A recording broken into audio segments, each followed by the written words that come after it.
I had $23 in my jacket pocket and a garbage bag with everything I owned when my daughter told me to leave. She didn't yell. That's the part I keep coming back to even now.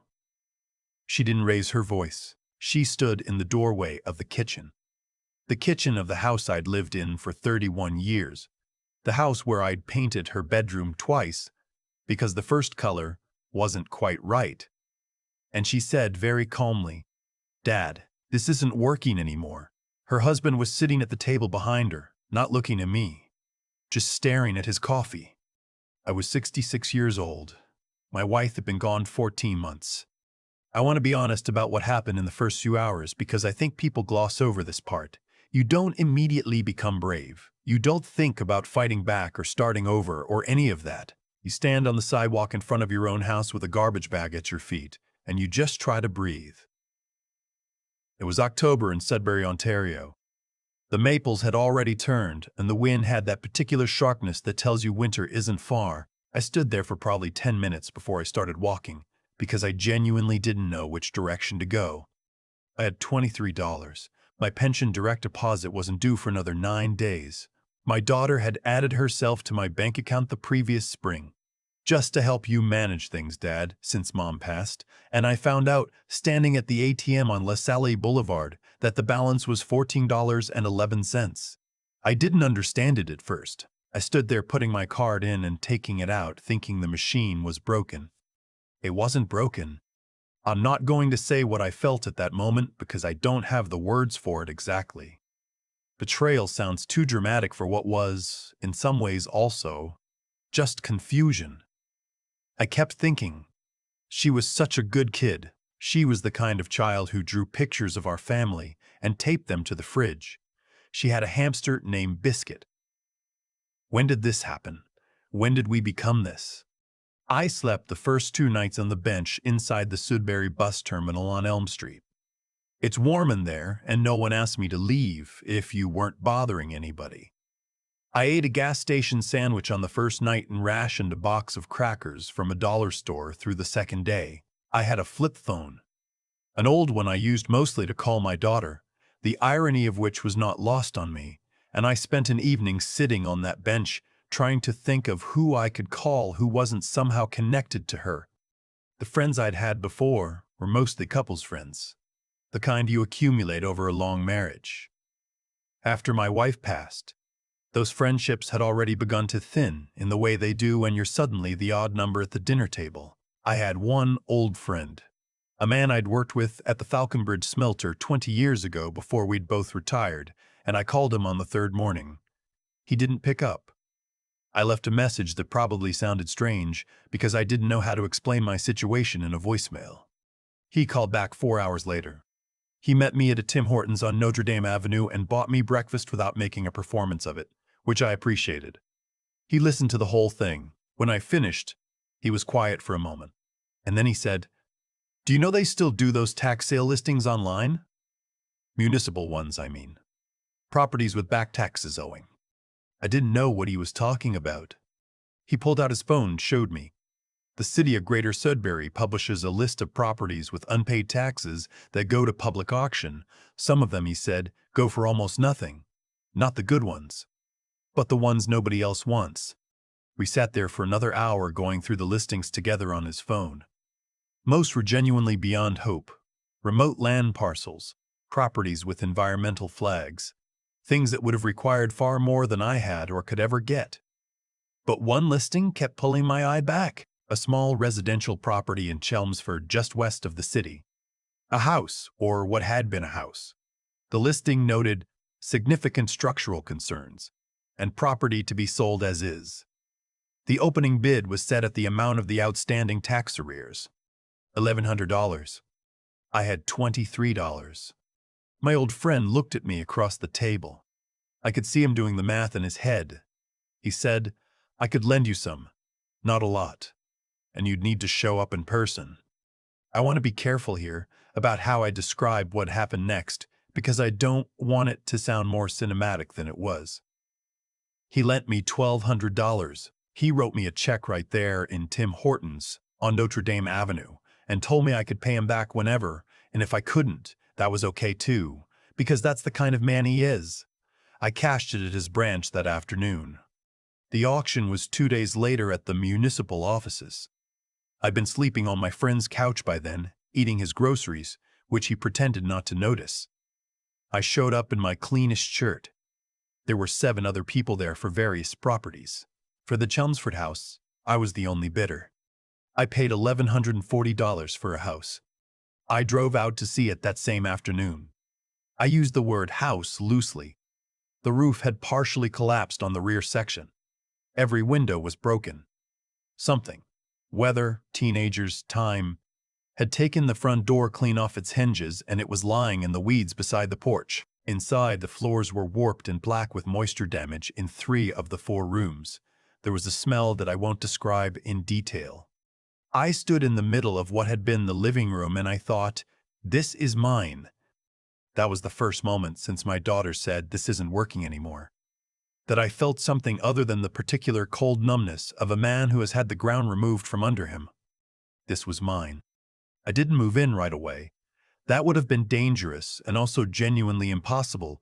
There was no heat, no functioning water, one electrical panel that looked like it hadn't been touched since the 1970s. I kept sleeping on my friend's couch, and I drove out to Chelmsford every morning at first light. I had tools in the back of my truck.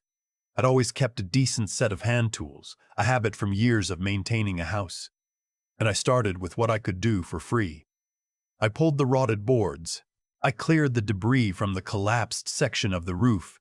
I tarped what I could with materials from the Restore on Falcon Bridge Road, which is a Habitat for Humanity surplus store where you can find donated construction materials for almost nothing. I want to address something directly here, because it's the kind of thing that deserves honesty. I was not eating well during this time. I had very little money left after the property purchase, and my pride was making certain things harder than they needed to be. I ate a lot of the free samples at grocery stores. I went to a church lunch on Wednesdays at St. Andrew's Place. They don't ask you why you're there, they just hand you a plate, and I will never forget that. My friend topped up my grocery situation whenever he could without drawing attention to it. If you're listening to this and you think it sounds undignified, you're right. It was. But undignified is not the same as unbearable. And there's something important in knowing the difference. About 3 weeks in, I was at the Restore picking through a stack of donated lumber when I got to talking with the man who ran the receiving dock. His name was Theodore. Ted, he said. Nobody calls me Theodore, and he was a retired carpenter who now volunteered 3 mornings a week because, in his words, I've got nowhere better to be and wood doesn't lie to you. We talked for a while. I told him about the property in Chelmsford. He came out to look at it the following Saturday. He stood in the doorway for a long time. Then he said, "The bones are good. You've got a poured concrete foundation, and that's more than half the battle." Ted became a fixture. He'd come out on Saturdays with his truck and his own tools and a thermos of coffee, and he'd work alongside me and explain things I didn't know. He never charged me anything. He said it kept his hands useful, which was true, but I also think he understood what I was doing and wanted to be part of it. Some people are just like that. I'd been at the house for almost 6 weeks when my daughter showed up. I don't know how she found out about the property.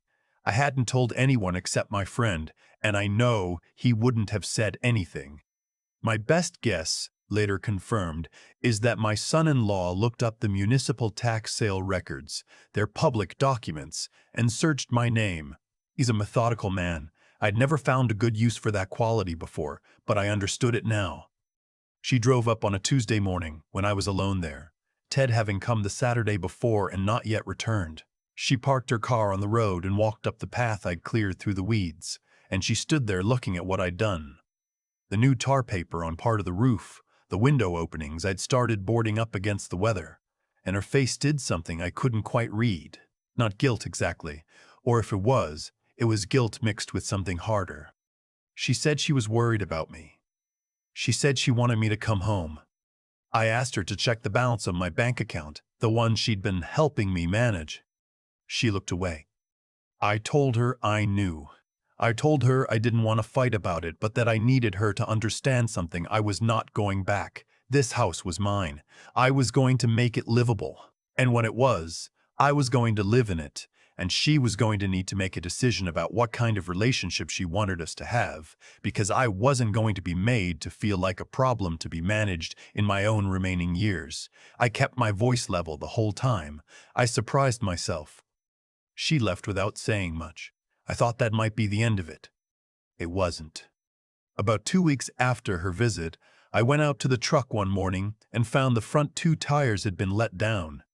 Not slashed, let down, like someone had pressed the valve stems in the night. I pumped them up with the portable compressor I kept in the cab and thought maybe it was kids messing around in the area. There weren't many kids around in Chelmsford in November, but I told myself that anyway. Then the tarp came off the roof section 3 days in a row, and weather that wasn't actually that windy. Someone was pulling it. Then I found a crack in the rear foundation wall that I was almost certain hadn't been there before. Fresh concrete dust on the floor. None of this I could prove, but I'm 66 years old and I spent my working life in an industrial environment where if you missed the signs that something was being deliberately interfered with, people got hurt. I know what random damage looks like, and I know what deliberate interference looks like. These felt like the second one. I called my friend. He came over and walked the property with me, and he agreed that some of it looked intentional. We talked about going to the OPP, but I had no proof, and I didn't want to make a complaint I couldn't back up. 3 days later, my friend called me. He had been talking to someone, a man in his neighborhood who did mechanic work on the side, and this man had mentioned, without knowing the full context, that he'd had a job come in recently from a younger fellow in the city. Asked him to look at a truck and make sure certain things weren't going to hold together too long. He turned the job down because he knew what was being asked of him, but he'd remembered the description of the truck. An older blue Ford, he'd said, and my friend, who had been to my property enough times to recognize that description, had gone cold. My truck is a 2009 blue Ford F-150. I want to be honest about what I felt in that moment too, because I think it matters. It wasn't dramatic. It wasn't movie anger. It was something quieter and heavier than that. The particular weight of understanding that someone who called you dad at your kitchen table, who you watched open presents on Christmas morning, who you drove to hockey practice at 6 in the morning when the rink was so cold you could see your breath. That person had, at some point in the recent past, spoken to another person about making sure your brakes didn't hold together. My friend drove me to the OPP detachment on Lansdowne Drive that afternoon. I didn't know if they'd take it seriously. I brought everything I had, the timeline of the damage, my friend's account, the contact information for the mechanic who'd refused the job. They took it seriously. I'm not going to describe the investigation in detail, because I'm honestly not certain of everything that happened on the law enforcement side of it. What I know is what I was told, in pieces, over the following weeks, that my son-in-law had been making certain financial preparations, that there was a life insurance policy, one I hadn't known about, that had been taken out in my name, with my daughter listed as beneficiary 18 months earlier. My daughter had signed forms on my behalf. Whether she had understood fully what her husband was planning, or whether she had convinced herself not to ask certain questions, I don't know. I don't know if I ever will. He was arrested in early December. My daughter called me the night it happened. I answered because I always answer. She was crying in a way that sounded real, and I believe it was real, and I believe he was also genuinely shocked, which tells me something about the questions she'd been choosing not to ask. We talked for a long time. I'm not going to repeat what was said because it belongs to the two of us. But I'll tell you that by the end of the call, we were both very quiet, and she said she was sorry in a way that had weight to it. I said I knew. I kept working on the house through December and into January. Ted came every Saturday without fail, a neighbor 2 doors down. A widow in her 70s who'd watched the whole transformation from her kitchen window started leaving thermoses of soup at the end of my cleared path, just sitting there on the fence post in the morning. I never quite caught her doing it. I knocked on her door one afternoon to thank her, and she waved it off like it was nothing, which is how Canadians handle kindness, I've found. You make it seem like nothing, so the other person doesn't have to feel indebted. It's a whole language. By February, the roof was solid. By March, I had heat. The municipal inspector came out in April and walked through every room with his clipboard, and at the end of it, he shook my hand, passed every requirement. I moved in on a Saturday in late April. My friend helped me carry in the second-hand furniture I'd collected over the winter, a bed frame from the Restore, a kitchen table from a Facebook Marketplace listing in Hanmer, a rocking chair someone had left at the end of a driveway with a free sign in Chelmsford in February, which I'd loaded into the truck with more emotion than was probably appropriate for a rocking chair. I sat in that chair on my first night in the house, and I looked at the walls I'd drywalled myself and the window Ted had helped me glaze and the floor I'd refinished, and I thought about $23 and a garbage bag and a bus terminal bench. I thought about my wife, who would have walked through every room and found something good to say about each one. She was like that. I thought about my daughter, who I still talk to now, carefully and slowly. The way you learn to walk again after something breaks. It's not the relationship I thought we had, but I think, maybe, it could become something true, something that knows what it cost. My Canada pension plan goes directly into my own account now. My friend comes for dinner most Sundays. Ted retired from the Restore but stops by occasionally and finds something to criticize about my trim work, which is his way of saying he cares. The house is nothing remarkable from the outside, small, older, on a street in Chelmsford where most of the neighbors have lived for 30 years. But when the evening light comes through the west window and hits the floor, I sanded down to bare wood and stained myself. It looks like exactly what it is, a thing that was broken and then wasn't. I didn't need much to start. I needed to keep going after the moment I felt I had nothing left. That's the only part of the story I'm certain anyone else can use. There's something I've been turning over in my mind since that April evening when I sat in the rocking chair for the first time. The one I'd picked up off somebody's curb in February and just looked at the walls around me. I keep thinking about cause and effect. Not in any grand or mystical sense. Just the plain version of it. The one that's been true every time I've paid attention to it. What you do and what you don't do tends to come back to you in one form or another. My son-in-law made choices, careful, methodical, patient choices, each one building on the last, and those choices came back to him in the form of an OPP officer at his door.